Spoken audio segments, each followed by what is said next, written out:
¿Qué tal? Saludos, muy buenas, sean bienvenidos a una nueva entrevista de nuestra web Onuba Actual y de Más TV Huelva. Seguimos, evidentemente, analizando todo lo que tiene que ver con esta crisis sanitaria provocada por la pandemia del coronavirus y en esta ocasión vamos a hablar sobre todo de los efectos de la misma traducidos al sector económico. Y es que ya saben, después de esta crisis sanitaria todo apunta a que en el horizonte más cercano se avecina una importante crisis económica. Pues bien, para hablar de todos estos aspectos relacionados con la economía y sus efectos después de la pandemia del coronavirus, tenemos con nosotros a través de una videollamada a Álvaro Chaparro.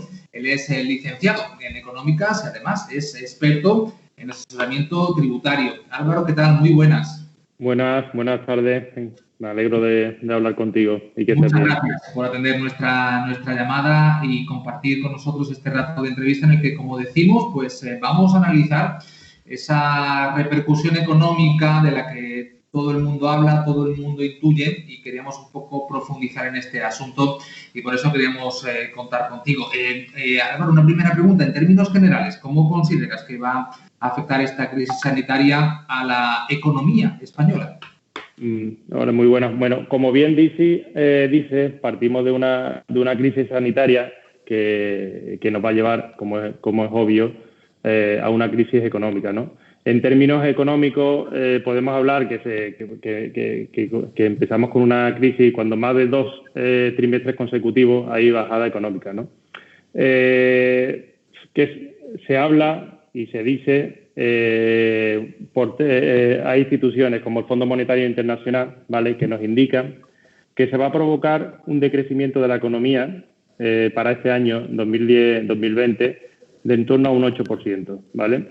Si un poco intentamos magnificar o cuantificar que ese descenso, o para hacerlo más entendible, si nos viramos un poco hacia atrás a la crisis del año 2008, que para todos es algo más tangible, ¿no?, que la conocemos, la hemos sufrido muchos de nosotros.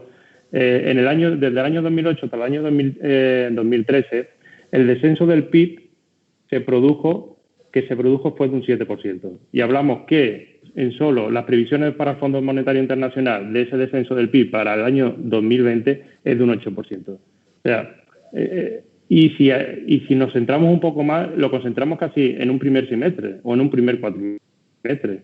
Entonces, eso va a tener efectos, el coronavirus va a tener efectos devastadores sobre la economía. Incidirá notablemente sobre la tasa de desempleo. En este caso, si analizamos para el año finales del año 2019, cerramos una tasa de desempleo a nivel nacional en torno a un 15% y se prevén tasas de paro a nivel nacional en torno a un 21%, ¿vale? Y todo esto concentrado en un espacio de tiempo muy pequeño. Y eso es lo que hasta ahora en una crisis no se había producido, ¿vale? Tenemos otras crisis, como la crisis del 29, fundamentada en otros conceptos, pero que se haya producido una crisis como la que actualmente estamos viviendo, no hay datos comparables. Sabemos que evidentemente la crisis sanitaria poco a poco van mejorándose los datos, se van reduciendo los contagios, todo el mundo teme la crisis económica, ¿no? Como avanzabas, ¿cómo crees que va a ser este año que resta y los siguientes, lo que respecta a nivel nacional y también a nivel andaluz? Vale, aquí debemos prever, o sea, partimos siempre de que no tenemos, o sea, que hasta la fecha no tenemos una receta o una vacuna para este virus, ¿no? Entonces, hablamos siempre de previsiones y de previsiones que hacen instituciones como pueden ser el Fondo Monetario Internacional, ¿no?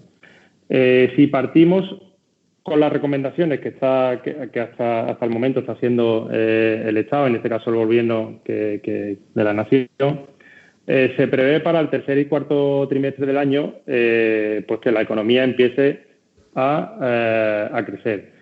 Pero claro, a crecer con respecto a los trimestres, a los 2 primeros trimestres del año, al primer semestre del periodo. Si comparamos esos 2 siguientes trimestres venideros del año 2019 con el año 2019, pues serán trimestres negativos. O sea, no vamos a crecer al mismo ritmo que veníamos creciendo, ni mucho ni menos como veníamos creciendo para el año 2019, ¿vale? ¿Esto en qué se antoja? Pues que hasta el año 2020, según previsiones del Fondo Monetario Internacional, y el año 2021, las previsiones que hace el Fondo Monetario Internacional son de un crecimiento de un 4,8 para cada uno de esos años. O sea, bien salido del año 2021 o 2022, podríamos estar hablando de que se habría compensado parte de esta crisis económica, siempre y cuando todavía no se ha analizado un posible repunte de esta crisis sanitaria, ¿vale? A nivel nacional, pues como es obvio, hay sectores que le va a costar bastante más recuperarse, ¿no? Hay sectores como podría ser el sector del turismo, el sector del ocio o recreativo, el sector de la restauración. Estos son sectores que hasta que la confianza no termine de restaurarse y hasta que no tengamos controlado en cierta medida, su crecimiento va a ser bastante más ralentizado que el resto de crecimiento de otros sectores de la economía. ¿Vale? Álvaro, dentro de las medidas que se están tomando, ¿crees que se deberían tomar medidas específicas para territorios como... Me gustaría apuntarte un poco también con respecto a la pregunta anterior, sí. Que no hemos dicho nada de Andalucía. Con respecto a Andalucía tenemos que decir Andalucía siempre se ha comportado en términos absolutos de crecimiento muy diferente a lo que es la nación, ¿no? Si comparamos, por ejemplo, la tasa de desempleo que teníamos a finales de diciembre del año 2019, nacional con la tasa de desempleo andaluza, en España había una tasa de desempleo alrededor de un 14% y en Andalucía estábamos en torno a un 21%, ¿vale? ¿Qué pasa? Que esa tasa de desempleo, como te dije en el punto anterior, que prevé el Fondo Monetario Internacional que llegue en torno al 21%, se estima o se prevé que la tasa de desempleo en Andalucía para este año llegue a alcanzar, y espero confundirme, tasas de en torno de un 27 y 28%, ¿vale? Esto es algo que hay que tomarlo con mucha precaución, porque realmente no es algo, no lo podemos asegurar, pero que me temo que se pueda producir. A nivel local, Álvaro, no sé si también hay previsiones de cómo puede ser esa incidencia. A nivel provincial, en este caso que hablamos de Huelva, no sé si tienes datos de Huelva o simplemente serían muy similares a los del territorio andaluz. Bueno, a ver, a nivel local, Huelva, como cualquier otra, como provincia española, hay dos factores fundamentales que mueven la provincia, ¿no? Como sería el sector turismo, el sector industrial y el sector agrícola, ¿vale? Si comparamos el sector agrícola, para que te hagas una idea, el sector agrícola y el sector deporte en la economía andaluza pesa casi un 20% de su PIB, ¿vale? Si nosotros hablamos que el descenso en sectores como turismo y ocio va a ser más ralentizado, pues una economía muy volcada también en un sector turístico se verá más fuertemente afectada. Cierto es que en Huelva el turismo es un turismo más nacional, no es un turismo tan internacional como podría ser en otras provincias, como podría ser la provincia de Málaga, ¿vale? Por esto de la movilidad de las personas y del cierre de fronteras, que se verá mucho más afectada por la no llegada de ese turista y por la no llegada al final de los recursos económicos que trae y gasta. Pero sí es cierto que aunque sea un turismo más basado en un turismo nacional, se verá afectada. Tenemos que pensar que grandes compañías hoteleras pues están pensando si van a abrir sus complejos turísticos. O sea, y si nos vamos más allá, pues en Huelva tenemos grandes complejos turísticos que dan mucho trabajo al personal de la zona y a la fecha de hoy no sabemos si van a poder abrir. Entonces, sí que es cierto que para la fecha venidera, que con la reciente, que no tenemos controlado todavía muy bien, la crisis sanitaria, pues hay medidas que no sabemos todavía cómo van a poder influir sobre la economía. Álvaro, ¿qué valoración te merecen las medidas económicas que se han puesto en marcha por parte del Gobierno central, de la Junta de Andalucía? Aquí, si hablamos de medidas, un poco de protección, ¿no? Como podría ser la ayuda a la protección en este caso al trabajador por cuenta propia, ¿no? Podríamos en un primer momento, podría ser que es una ayuda buena, ¿vale? Que viene a cubrir una necesidad por la no generación de ingresos durante una época. Sí que es cierto que las personas que entraban, los autónomos que entraban en el estado de alarma, parece que han quedado cubiertos, ¿vale? Mientras que dure este estado de alarma, los que lo obligaron a cerrar, bares, centros educativos, parece que están cubiertos por estas medidas, en este caso los autónomos. Pero si analizamos profundamente esta medida, yo creo que se nos queda un poco corta, porque realmente hay una segunda parte de esta medida que intenta incluir a todos aquellos autónomos en el cual hayan visto reducido en un 75% el volumen de sus ingresos, pero toma como base de datos el mes de marzo. El mes de marzo en Andalucía se trabajó casi un 50% del periodo laboral, o pongamos 13 o 14 días de laboral. Incluso yo por la profesión que tengo, muchos han intentado terminar trabajos que estaban pendientes de facturar para intentar solventar los meses venideros. Y esto el Estado lo que hace es comparar esa retribución esos ingresos desde el mes de marzo con un promedio de los 6 meses anteriores. Y si no hay una reducción de un 75% de ese volumen de ingresos, pues no puede entrar en esa ayuda. Como tú comprenderás, el problema realmente no está en el mes de marzo. El problema va a estar en el mes de abril, en el mes de mayo, en el mes de junio, que realmente sí es cuando no van a tener ningún ingreso. Entonces, desde ese punto de vista se me antoja escasa o que no han tomado o que no han sabido un poco valorar o tomar medidas a lo que han dado.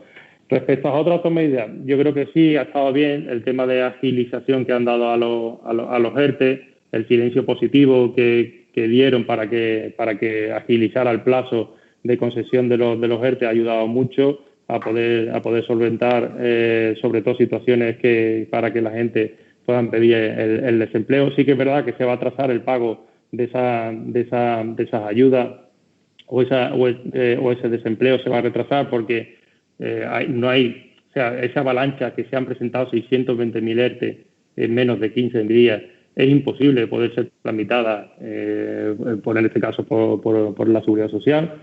Pero bueno, con respecto a eso, yo me encuentro contento. Sí que es verdad que deberían de seguir profundizando y seguir ampliando medidas que sean desde un punto de vista fiscal para que al pequeño y mediano empresario también lo puedan seguir ayudando.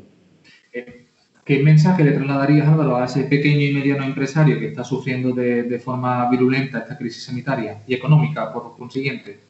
En un primer lugar, que no desesperen. Es complicado decirlo, que no desesperen. Que en toda crisis surgen oportunidades y que la busquen, porque en toda crisis surge una oportunidad y que cada persona puede buscar su oportunidad. Eso sería una primera, es fácil de decir, pero desde mi profesión, que nos dedicamos a ayudar a las personas y en el asesoramiento, hemos visto que en crisis como el año 2008 sí supieron mucha gente buscar su oportunidad y mejoraron sus procesos productivos, mejoraron en ideas, buscaron nuevas líneas de negocio y encontraron el éxito. Y hubo personas que no, pero que no desespere, que lo consiga.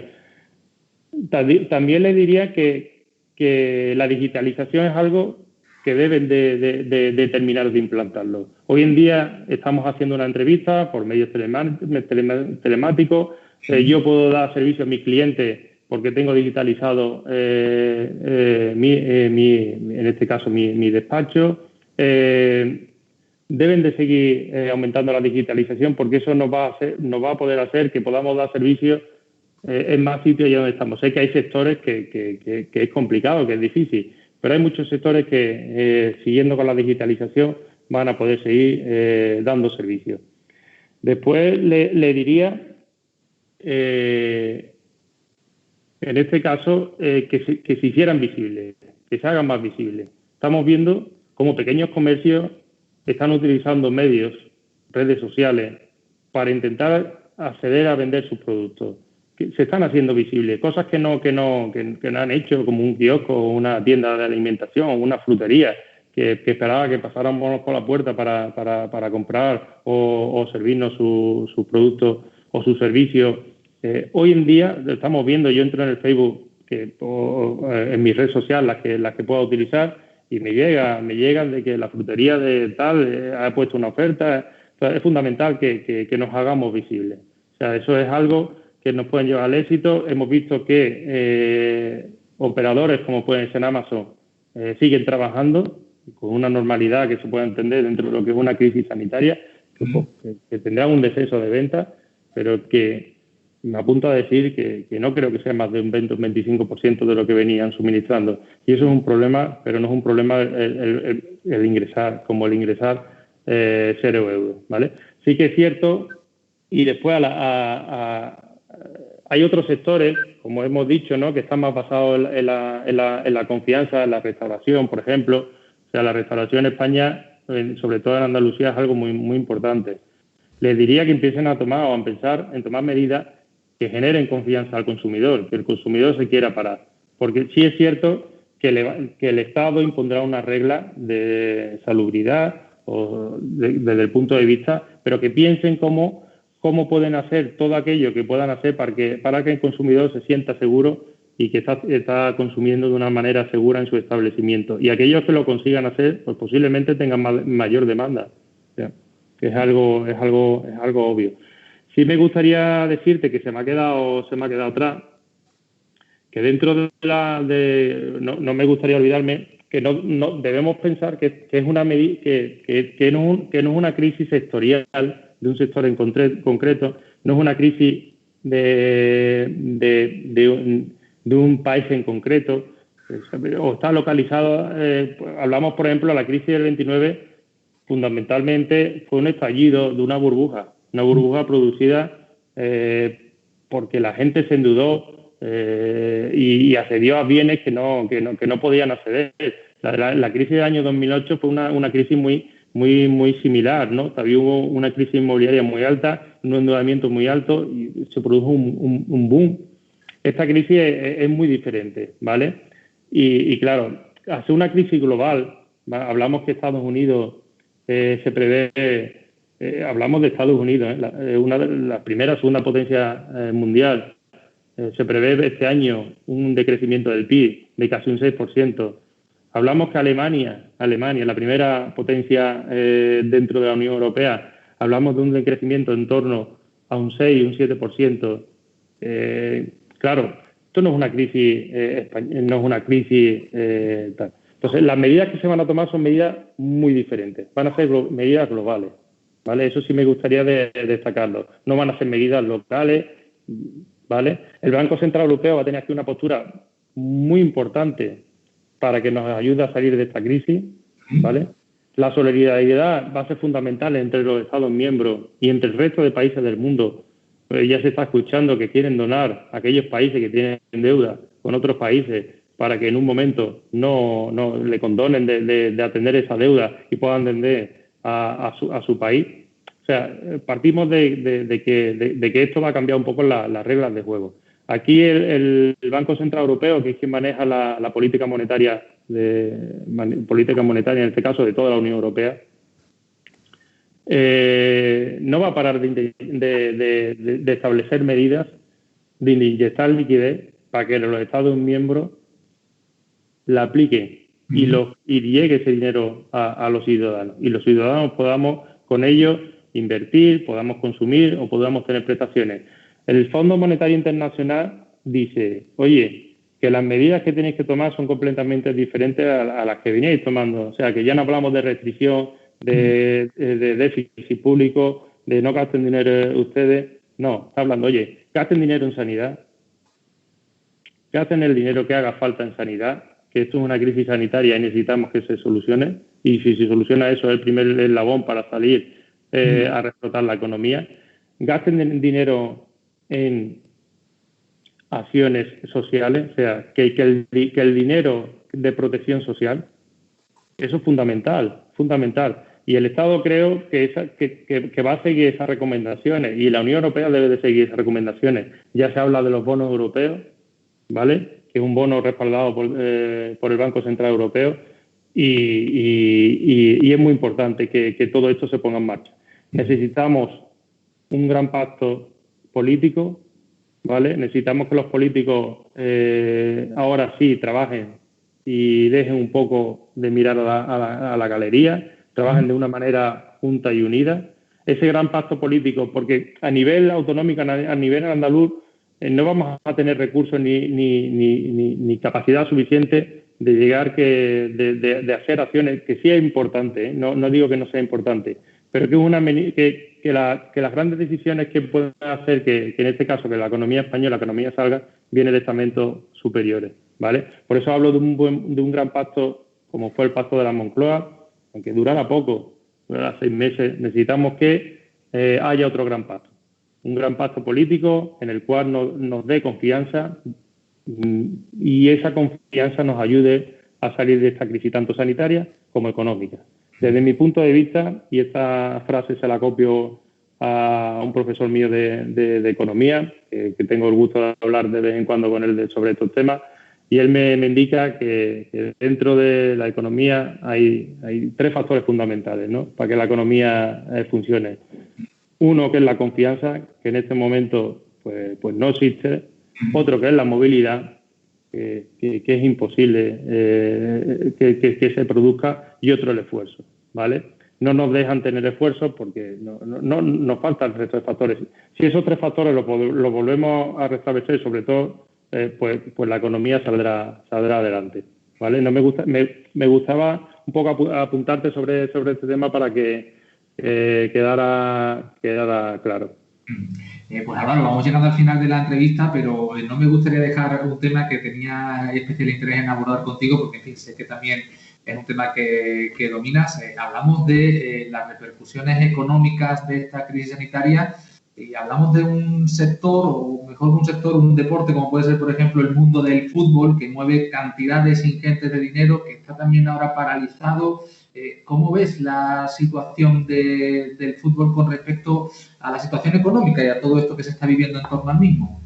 Bueno, pues como es obvio, al fútbol no le va a coger de manera diferente que al resto de sectores. Pero sí que es verdad que tiene una particularidad, ¿no?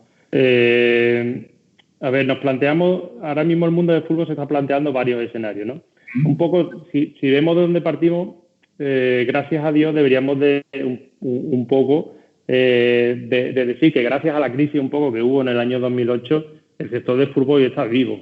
Si esta crisis sanitaria hubiera cogido a los clubes como estaban en el año 2008, no sale ningún club saldría de esta, pero ningún club deportivo. Ahí se instauraron unos mecanismos de control que todo el mundo podemos escuchar o ver por la tele, unos mecanismos de fair play, ¿vale?, que han hecho que los clubes al día de hoy están medianamente saneados. Podríamos hablar que el 90% de los clubes que están en primera y en segunda división están saneados. Es muy importante eso para entender también la supervivencia o la continuidad de los clubes. Estamos viendo que los clubes están un poco al momento de hoy quietos, ¿no? Se están hablando de ERTEs, pero realmente esos ERTEs son para dar salida o dar un poco de solución a aquella masa, que no hablamos de jugadores de fútbol, sino aquella masa social, o sea, de trabajadores que componen el club, que había que darle una solución, y como trabajadores pues también entran los futbolistas, ¿vale? Pero claro, el mundo del fútbol está un poco parado porque las decisiones que deban de tomar va a depender de dos escenarios, ¿vale? Un escenario fundamental es si se acaba la liga o no se acaba la liga. parte de sus ingresos van a depender, al día de hoy, para el año 2019, para el año 2020, van a depender de si la liga se acaba o la liga no se acaba. Al día de hoy, la liga todavía no ha decidido qué va a hacer, ¿vale? Se tiene un escenario que parece ser que quiere empezar a entrenar a principios de junio, ¿vale? Con un cierto control, hacer una pequeña pretemporada para que los futbolistas puedan coger la forma, teniendo un control sanitario de los mismos, que los estadios estén cerrados y intentar acabar la liga. Se habla que quiere intentar acabar la liga un poco como haciendo pequeñas ligas entre los puestos primeros de la liga y los puestos últimos de la liga.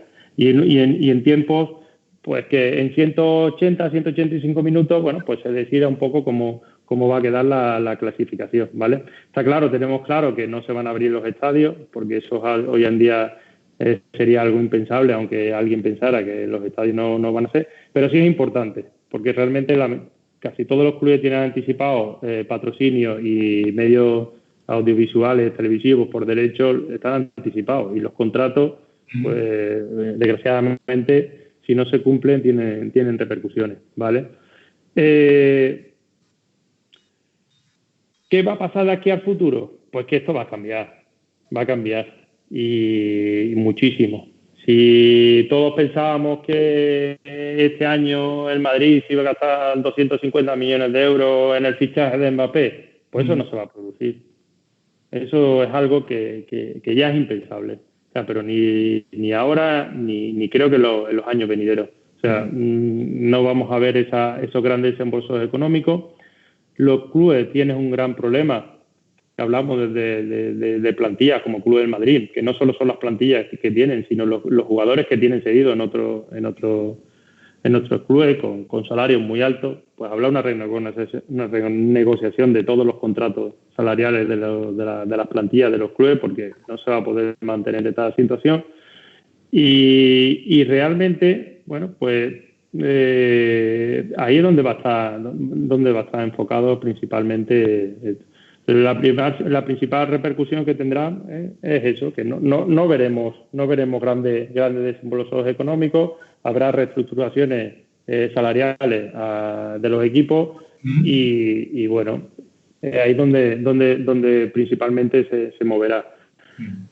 Sí me gusta un poco comentarte que cuando hablamos de ligas, o sea, hablamos de lo que son las ligas profesionales, ¿no? Que es un poco ese acuerdo que se tiene que tomar entre el Consejo, el Consejo Superior de Deportes, en este caso lo tendrá que tomar la FIFA, la Liga. Bueno, pues entre todos ellos decidirán si esto continúa o no continúa. Después hay ligas no profesionales, como puede ser la Segunda B, la Tercera o las regionales. Bueno, pues que en este caso será el Comité Superior de Deportes quien decida si va a haber o no va a haber. Vale. Álvaro, muchísimas gracias por este análisis que nos ha hecho de la situación económica, que es un aspecto evidentemente que interesa mucho a la sociedad en estos momentos. Pues Álvaro Chaparro, licenciado en Económicas, experto, como decíamos, en asesoramiento tributario. Muchísimas gracias por estar con nosotros. Un saludo. Muchas gracias. Pues muchas gracias. Esta ha sido la entrevista, hoy analizando la situación económica. Saludos a todos nuestros telespectadores de Más TV Huelva y de Nuba Actual.